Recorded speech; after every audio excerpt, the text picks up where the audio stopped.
All right, this is Don Pierce with Track is Our Field. We want to thank our sponsors, Tommy Howard at Edward Jones in Little Rock. He's a financial advisor, former track coach at Pine Bluff High School. We appreciate Tommy. If you want to get a hold of him, 501-224-7699. Steve Qualls, Design Lab out of Hot Springs. You can email him at designlabra, all that's one, designlabra at gmail.com. And we also want to thank, most of all, Arkansas Track Coaches Association, helping us be able to do these podcasts on site. Well, I'm at the state Decathlon, Heptathlon 2-day event here in Fayetteville, Arkansas. Beautiful day. We've just got started. The men have run the 100 meters. The women are on the hurdles, and the men have moved to the long jump. But right now I have with me B.J. Parrish. He coach of the Bentonville West team. Known B.J. a long time. He was a Magnet Cove Panther and then went on to Arkansas State to be a decathlete and run there and met his wife through track and field. B.J., glad to have you with us today. Thank you for having me on, Coach Pierce. Well, B.J., you were a decathlete in college. Yes, sir. What did it take to become that? What to truly be a decathlete? You know, I know here in high school they're running their events, and at the end of the year we throw them in to make them a decathlete. But what does it take to be a college decathlete? They come in all shapes and sizes. Obviously, collegiate coaches are looking for a certain shape and size, and then sometimes that goes out the window when a kid throws out a certain mark in certain events.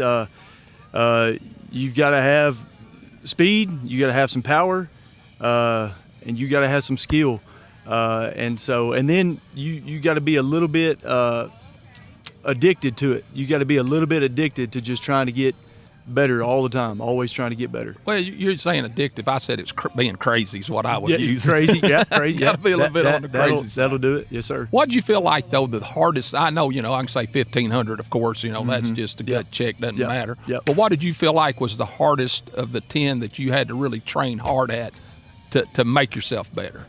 For myself, I was not a great hurdler. And I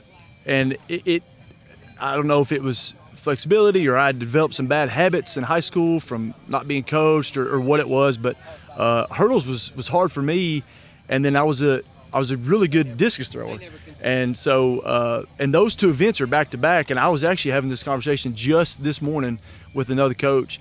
And I think the hardest thing in decathlon is going from hurdles to discus because hurdles being as violent as it is by nature, like you have to be super aggressive. It's 10 mini sprints, re-accelerating, and you're just driving into hurdles. And then when you go to discus, if you take that same demeanor to discus, you're going to create some problems because discus is a lot more finesse and technique, and it's not as it's relaxed aggression. So I think when you look at the decathlon as a whole, you got to find those nuances and which ones.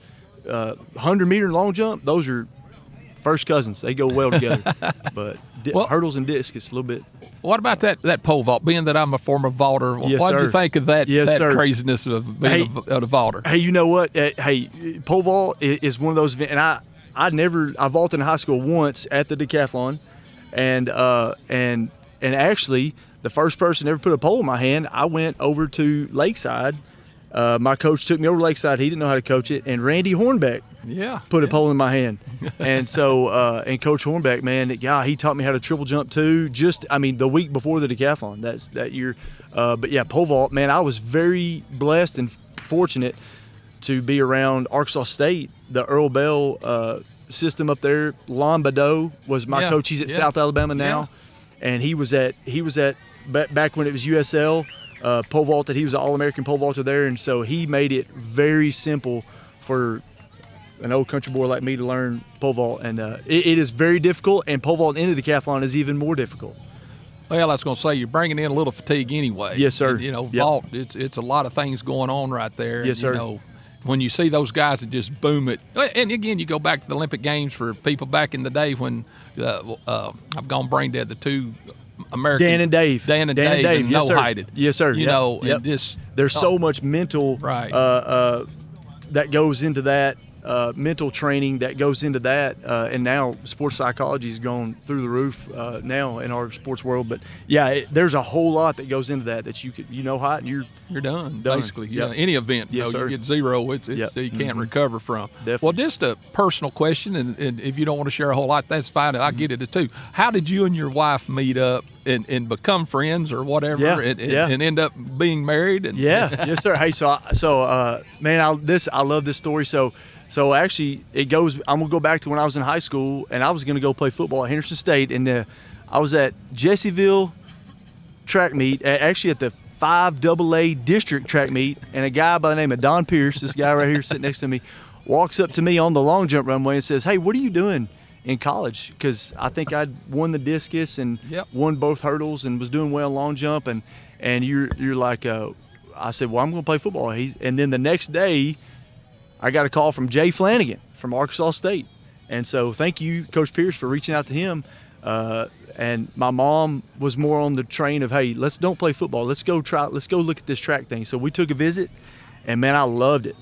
Walked in, it handed me a media guide, and I see all these Olympians. And funny enough, let me go back. You said to me, well, you could be a decathlete in college. I said, well, what's that? And you said, funny enough, we just said that you said Dan and Dave. And I said, oh, yeah, Dan and Dave, yeah. And so, and anyways, so I go to Arkansas State, and I'm doing decathlon, and lo and behold, I meet my wife a few years later at a collegiate track meet. And she's doing the pentathlon. It's indoor at Iowa State University, and I'm doing the heptathlon indoor for men. And we meet up, and that's the end. Rest is history. And beautiful family you have now. Yes, sir. That's for sure. Yes, sir.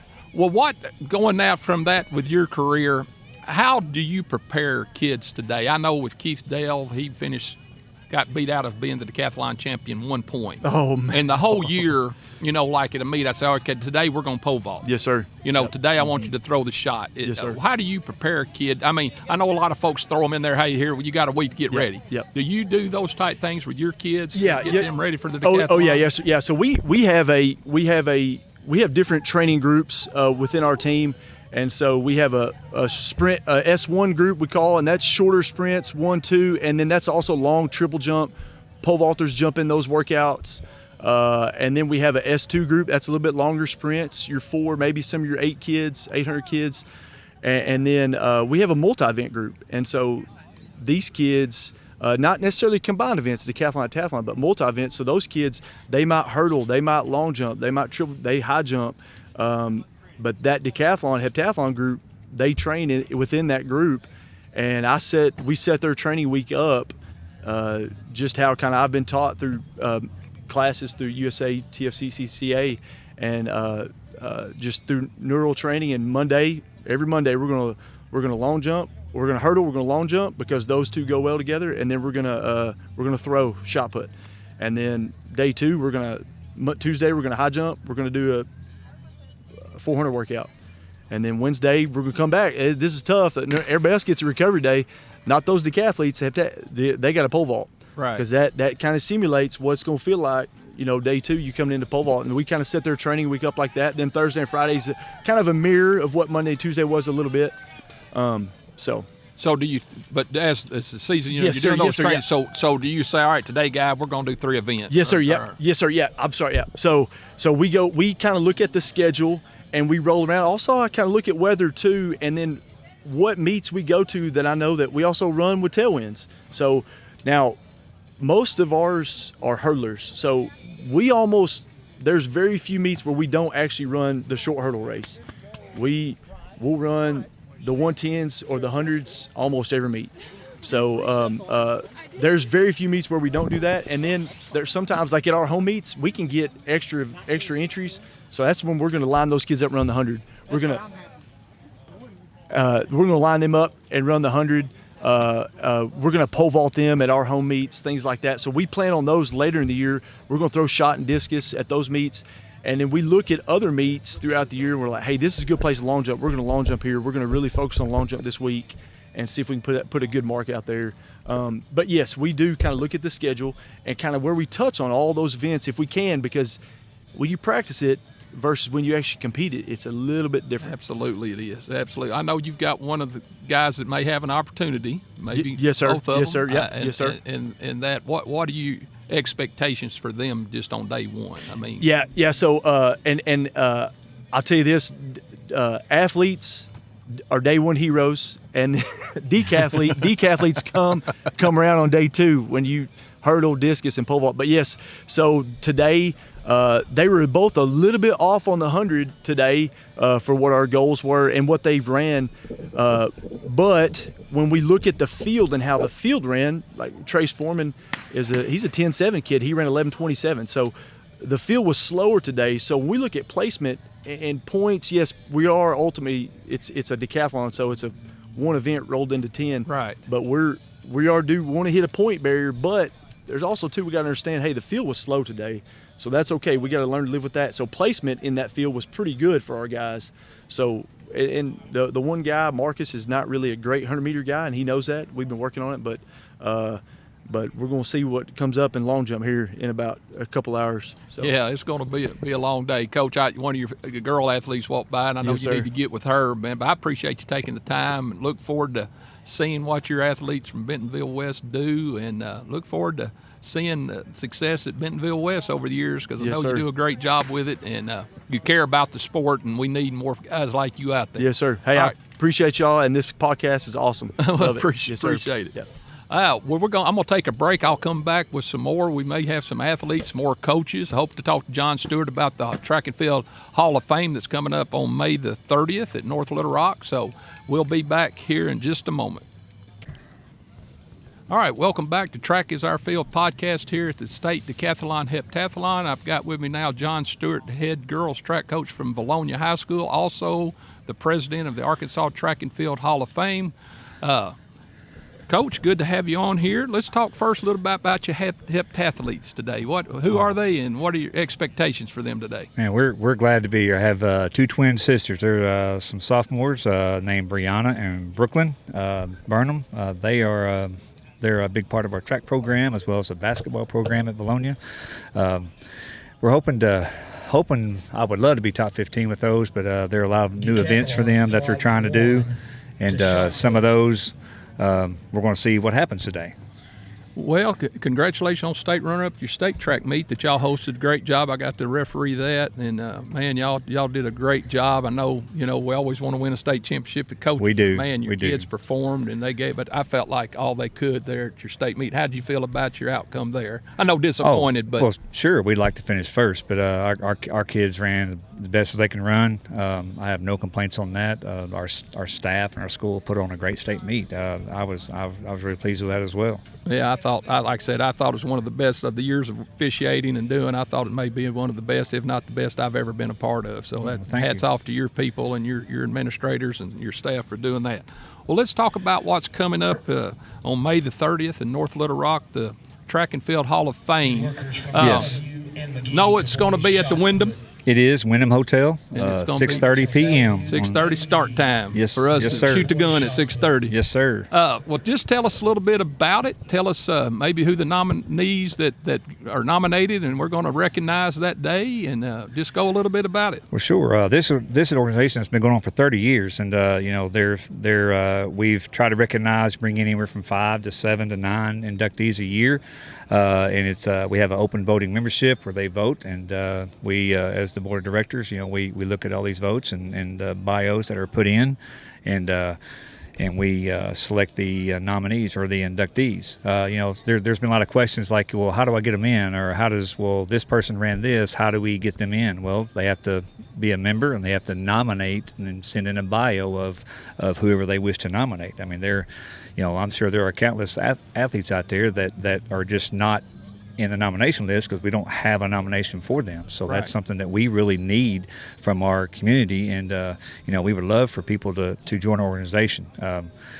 We have a website. The website is, if you are taking a pencil down, you can write this down. It's www.atfhof.org.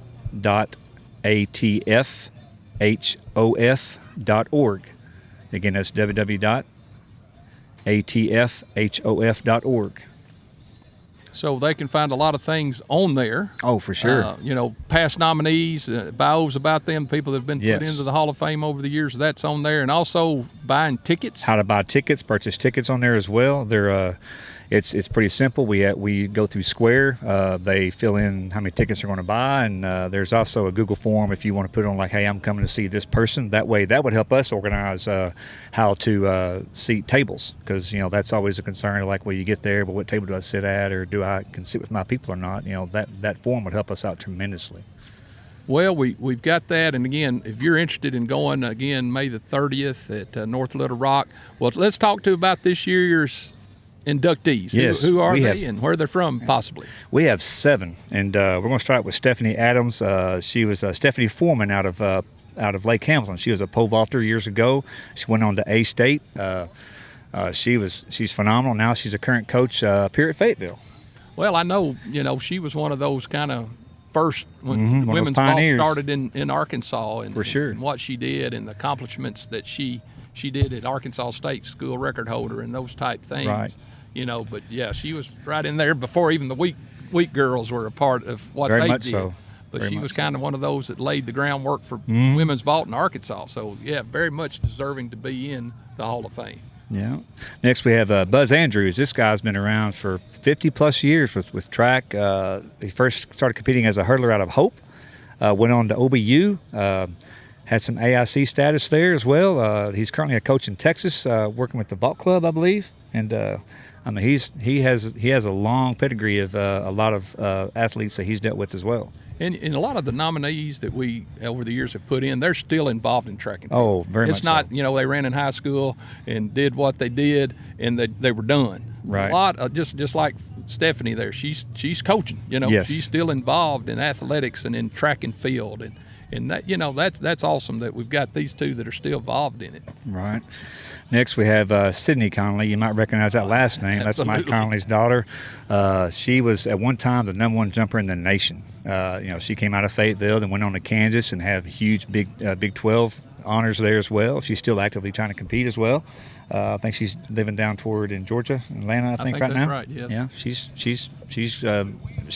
she was definitely a phenom during her time as well in high school. And here at Fayetteville, high school, is that correct? Yes, sir. Fayetteville, and I mean, just when she hit the track, I can remember in the day, it was like, oh, I'm watching this race. Yes, she had a presence here she about her comes. for sure. People stopped and watched her. But that's awesome. Yeah. I mean, again, just representing Arkansas and then going on collegiately and still trying to compete nationally, even in the world. Right.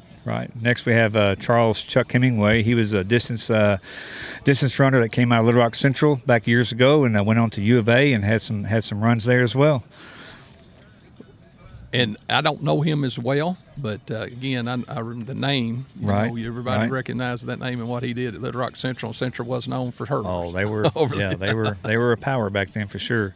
Next, we have Chris Phillips. He is a well-known hurdler out of Crossett. That's right. And, Go Eagles. a big time hurdler for University of Arkansas. Yes. He's currently living in the Central Arkansas area. He's teaching at Sylvan Hills Middle School, I believe. He had some outstanding times and did some great things for U of A. I was going to say All-American and those type for things. sure. And me being an old Crossett Eagle, I remember him. I was gone and coaching at the time. Right. Man, he was a stud, and like I said, then went to Arkansas and was a stud. And I think he even eases out maybe at Sylvan Hills and helps a little bit on the track program out there as well. He does, and we get to compete against them. Yay, us. No. Next, we have Robert Ricks Jr. He came out of Little Rock Mills. He was a sprinter, 100, 200, 400, went on to UCA, All-American there as well. He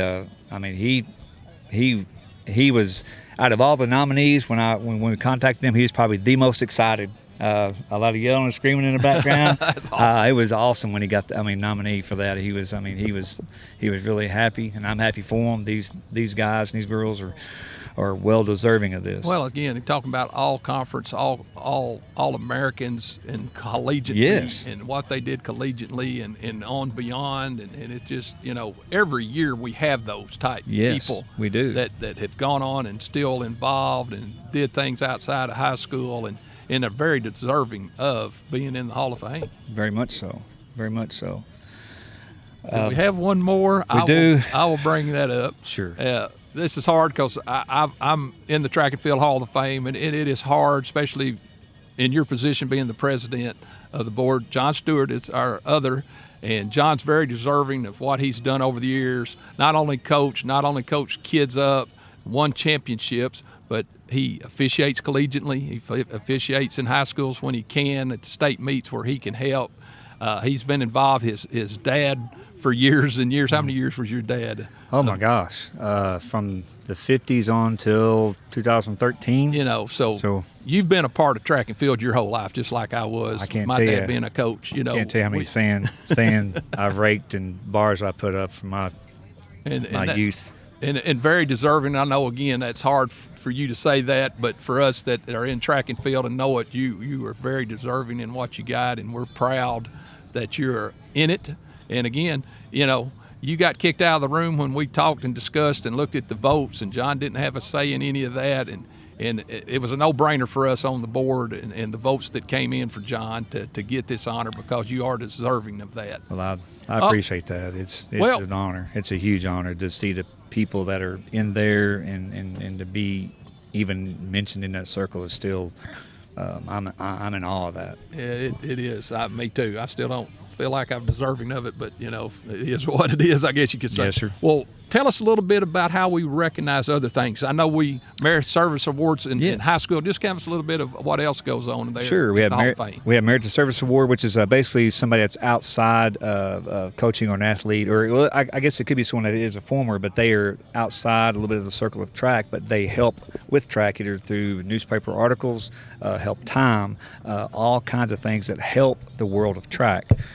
We have that. That's going to be Henry Apple, and he's Northwest very deserving. native. He started back with y'all down in Hot Springs area, and he started down there, and now he is a big promoter of track, and we definitely want to recognize him. He's most deserving of that. Well, he's here today. He came by and said hello. He's covering this, and I wished I got the Northwest Arkansas paper, because track and field is covered in the Northwest Arkansas like it used to be in Central Arkansas. That's awesome. But that's why we wanted to recognize him in that. Right. We also have schools. We have is our Golden Star, our Lewis McCullum Award, which is where our schools are growing, building programs, increasing our numbers, things like that, and that are showing promise to becoming champions, or they are current reigning champions for their conference, things like that.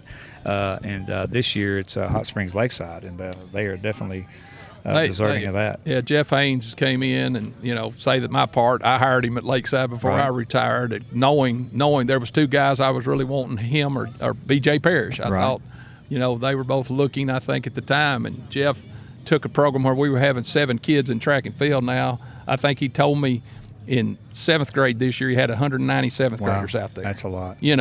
And that's going to grow, and we know kids will go to soccer and kids will go to softball and kids will go to baseball, but he's going to have a core group of that 190. He may have 50 in high school from that group, that stays with it and building that program. And, we had the Athlete of the Year last year that's now running for the University of Missouri. They were, won this and that. The program conference champions like 3 years in a row now and things. When you're in there with Lake Hamilton and Benton and those folks, you've got to have some program that. So, for sure. That's a school that's very deserving of that award. Yep. We also bring in high school athletes on top of that, which we have an academic side and one that's like a performance-based side, and it's all Arkansas team academic and all Arkansas team performance-based. And we bring, there's applications for the academic side, what they do in the state meet as far as their ACT, GPA, things like that, and they are ranked and they are asked to come to be part of that. The performance side is just what it is. It's based on their performance throughout the year, and we try to get them to come to the banquet as well. We have top 10 for each of those lists, boys and girls. Well, the thing that I like is these young people get to see who laid the groundwork for them. Oh, yes, our nominees and our people that are up there receiving, but they also, as the nominees, get to see what's coming. Right. You see what these kids have done there, and then the academic part's just crazy to me when they start going 34 ACT, 33 ACT, 33 ACT. Man. It's just incredible too. the academic end Right. of this, and they always do. I've heard, and I've not, researched it, but I hear out there that a lot of track athletes academically are probably the highest that I They hear are. through any sport. I think so. That way, and we see that yearly. But yeah, it's going to be a fun day. Again, if you're interested in tickets, one more time, he's going to give you where you can go online and buy that. Go online to www.atfhof.org, and the tickets are $50 per seat, or you could buy a table for $400, and the table will seat 8. We would love to see you there. Honor these athletes. We have a presentation there that they're going to have all that, being able to see all the kids there, all the parents there, all the inductees there with their families. It's going to be a great time. It is. And John, thank you for your time. I know you got to get back and working with your kids as they're starting to move through the long jump and going out. But again, I want to say thank you to Tommy Howard, Edward Jones, Steve Qualls with Design Lab, and the Arkansas track coaches for sponsoring this. We're going to take another time out and hopefully be back with another coach or an athlete here in a little while. Thank you for listening to Track is Our Field. We're back with Track is Our Field podcast. My guest here now with me is Jeff Haynes, the head track coach at Lakeside High School in Hot Springs. Well, just saw you two heptathletes just finished up in the 200. It's those two ladies. Is this their first year at this, or have they been in it before? This is the second year for. I take that back. It is a first year for both. Camden is a sophomore, Taylor's a junior, and they just had a fabulous track season. They were energetic. Taylor's a volleyball girl. We went over and recruited her out of volleyball, and she has been a great asset to our program. Taylor started out.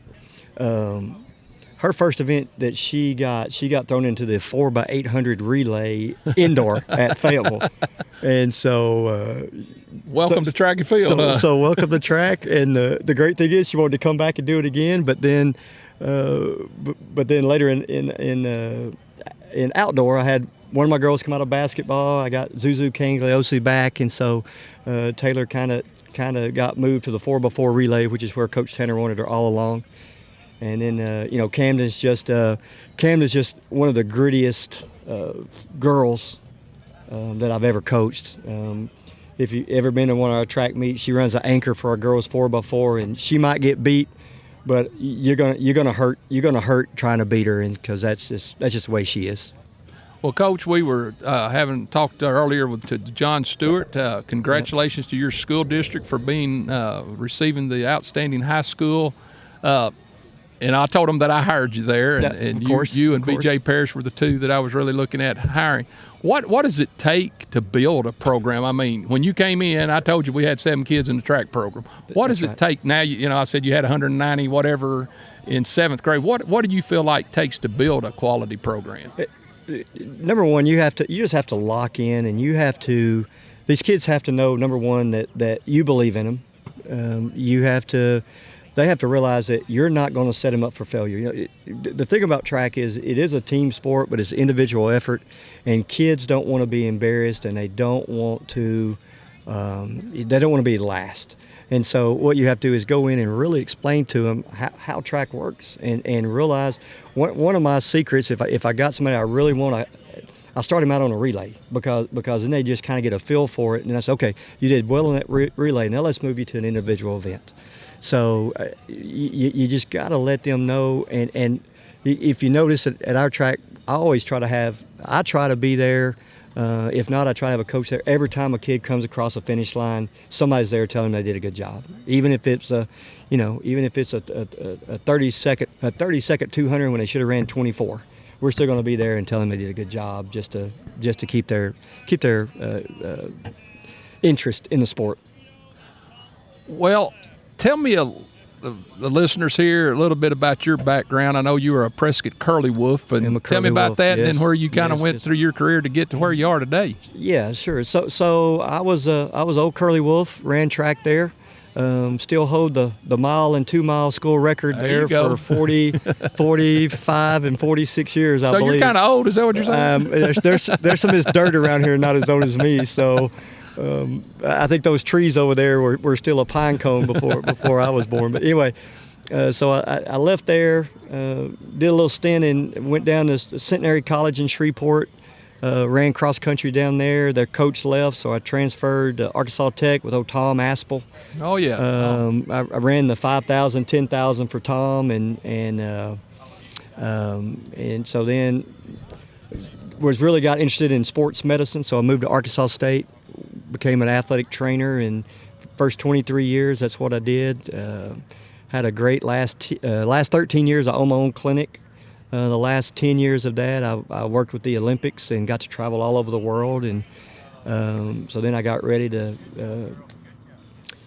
start coaching, do something different with my life, and went back, got my MAT, and landed a good job in Texarkana. I was there for 9 years at Trinity Christian and won 15 state championships down there in 9 years, and just had a great run. Was at Pleasant Grove, Texas 1 year. And then I got the phone call from a Mr. Don Pierce telling me what a great program Lakeside had with 7 kids in the varsity track program. And, I said, why not? And so that's where I've landed.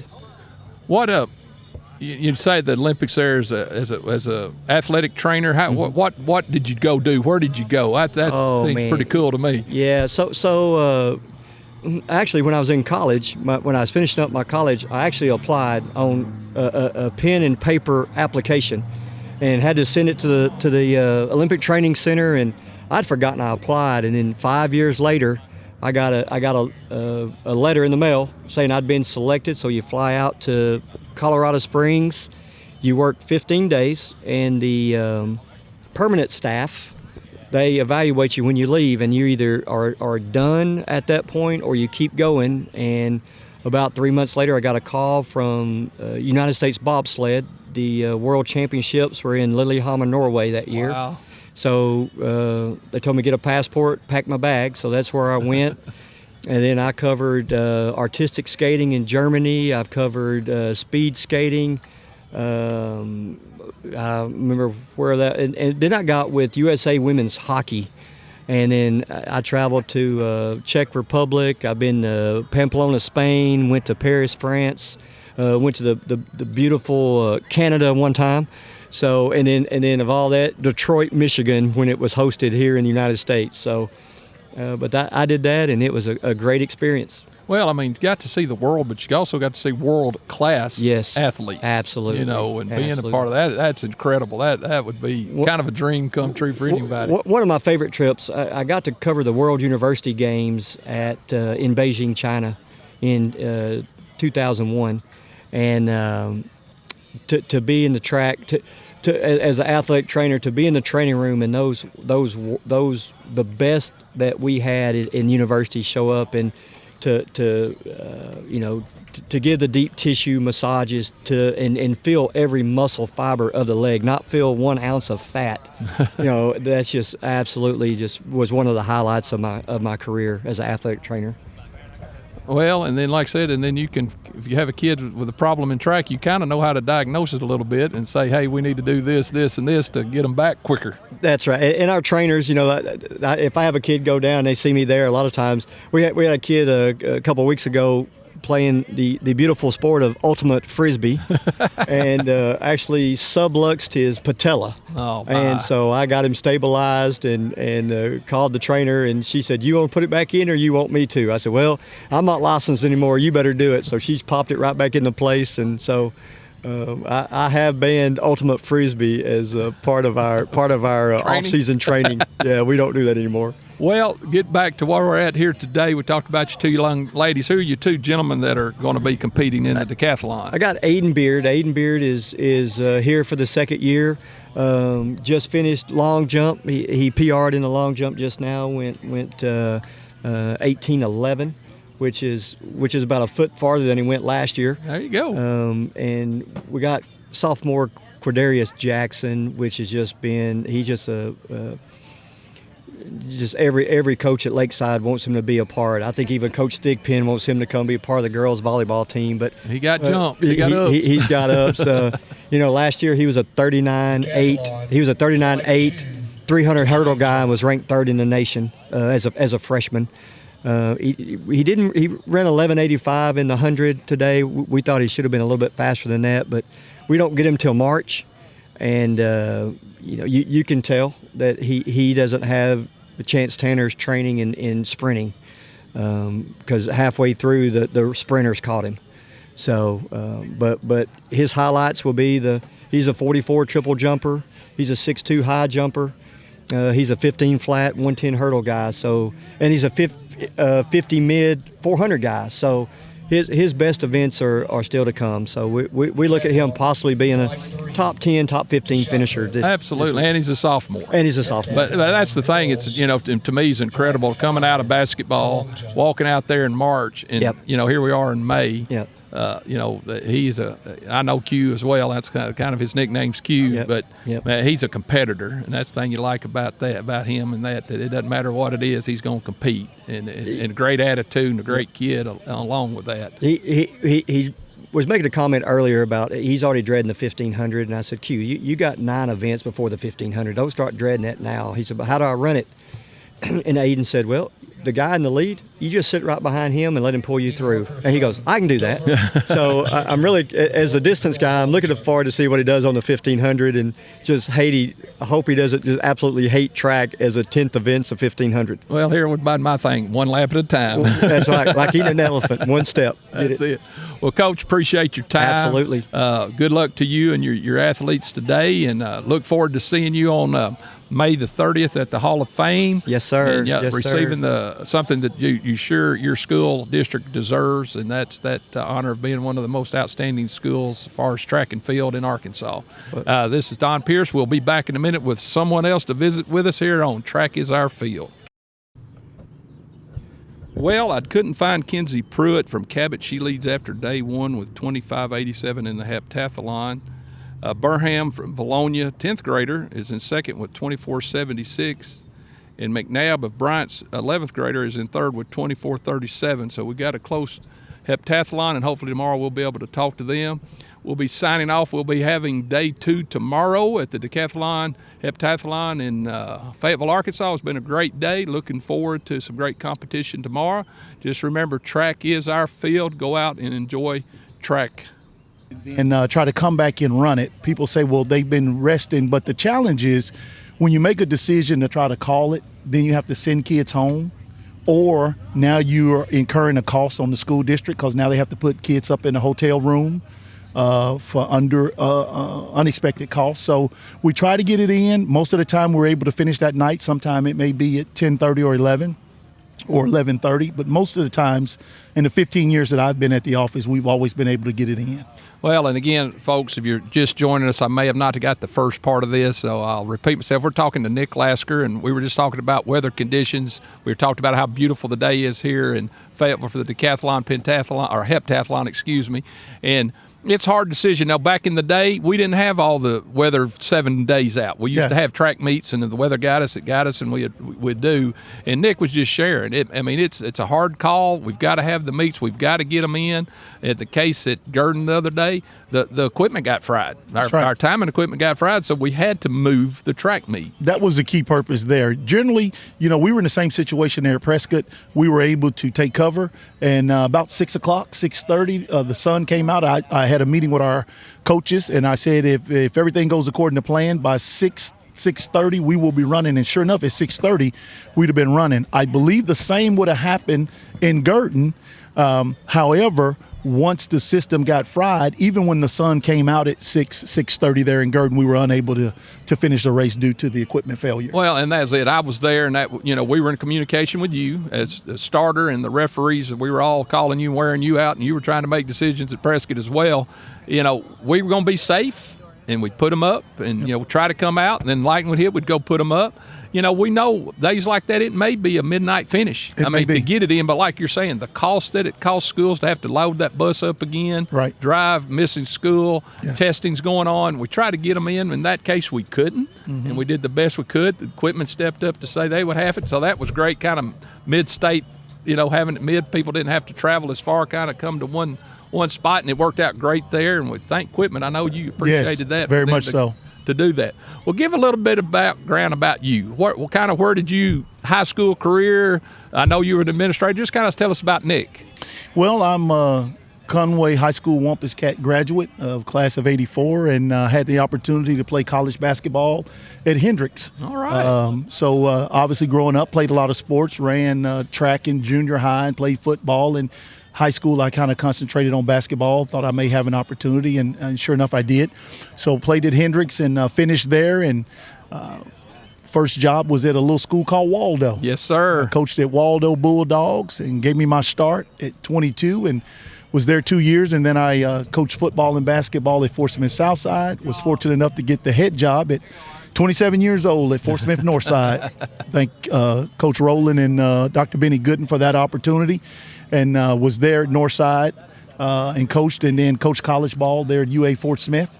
And left there and became an administrator. Went to the dark side. Yeah, that's what we call it. Went to the dark side, became an administrator, and was a junior high administrator. And I told my wife, I said, I'm just going to do junior high for a little bit, and then I'm going to move to the high school. And I think it was 10, 15 years later, I was still doing junior high, middle school principalship. So I was in Fort Smith for about 5 years, and then moved to Texas and was a principal in Carrollton Farmers Branch. And then in 2010, Lance Taylor and the AAA Board of Directors provided me an opportunity to come back home, and we moved home. And this, when you said 2010, doesn't seem like you've been there that long. Yeah. I mean, it really doesn't. You've done a great job, and Nick is a great communicator to coaches and to me as an official, and that he's always is willing to answer a phone call and talk, and I appreciate that. Well, Nick, you know, I know we're shortage of officials in every sport. Football, I mean, I started football 2 years ago with my son's crew because lack of officials. Mm-hmm. You know, I am at 60, fixing to be 64 out there on the football field. What does someone that might be interested in, whether in football or whatever, I know for me right now it's track and field, what does someone have to do? Go to y'all's website. What do they have to do to become or get started in officiating? Yes. Well, you know, you are so true. We do have a shortage of officials in all sports, and so we are definitely looking for folks to come and join that officiating fraternity. Obviously, they can contact our office, and we have the AOA committee there and representatives that can provide them with the information of what exactly it takes. It's basically is joining the AOA association, taking the national test, the NFHS test over track and field or whatever sport they're interested in, and there are ball games that they'll take, and they have different division levels, Division III, and then you work your way up to Division I. But it's so needed. We need them in all areas, and you know, our officiating crew, like you said, are getting older. Yes, and we so are. We are definitely looking. We've gone to colleges and we've spoken to different classes. For those young people that may be interested and might like to give back to the sport that they love so much. So we strongly encourage you to contact our office, the AAA office, at 501-955-2500. And Mr. Don Brodale is there, and we have Mr. Dax coming on, and they can ask for them and or Christy in our office, and they'll be more than glad to tell them exactly what's required. And it's not a hard process. It's just some steps of taking the rules test, learning the rule book, knowing what you're trying to do. There's mentors out there that'll work with you. You did a job of putting a gentleman with me this year that's new at it, mm-hmm. and got to work with him, and he's going to be a good official. Starters, on your mark, set, go, but you're shooting that gun, but we need those as well. And again, it's as simple. And if you're listening to this podcast, we know you like track and field, and man, we need you, and AAA needs you to step up, be a part of this if you like the sport. We definitely do, and I would encourage you that if you don't know if you really want to become the official yet, I would encourage you to work with your local school and work on being a registered volunteer. Work on maybe working the pole vault, working the field events, working some of those that we need in all areas, and then you may have that passion to say, you know what, I'd like to be a meet referee, or I may like to be a starter, and then we can definitely work our way into that. Well, Nick, I appreciate your time. I know you're busy up here, and I'm busy trying to make sure everything's going good. But thanks for your time, and look forward to it. And, hey, May the 30th, got that Hall of Fame banquet in North Little Rock, so looking forward to seeing you there. Again, that was Nick Lasker, Arkansas Activities Association. Again, if you're interested in being an official, man, we would love to have you become a part. Hopefully here soon we'll have someone else that will share with you here on Track is Our Field.